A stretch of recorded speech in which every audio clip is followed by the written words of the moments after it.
Здравейте, мили дами! Изключително ми е приятно да запиша това видео днес. Аз се казвам Елена Радева и работя като people партньор в Tide. В последните 2 години съм активен член в алумни клуба към СЖББ след завършването на Лидерската академия издание 10. С това видео всъщност бих искала да кандидатвам да бъда член на управителния съвет на алумни клуба.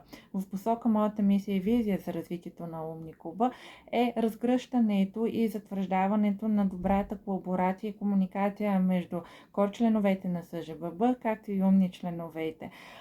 Много е важно създаването и споделянето на знанията и опита, защото това всъщност помага на всеки един от нас да се разгърне като професионалист и всъщност да даде добавена стойност в цялата организация.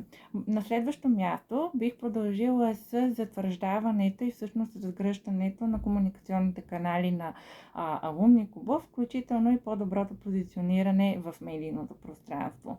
На трето място, но не на последно, продължаваща колаборация с различни външни организации в посока на допълнителни доброволчески активности, с които смятам, че алумни клуба, включително и СЖББ, бихме дали много добра добавена стойност и отделно да бъдем много полезни на обществото.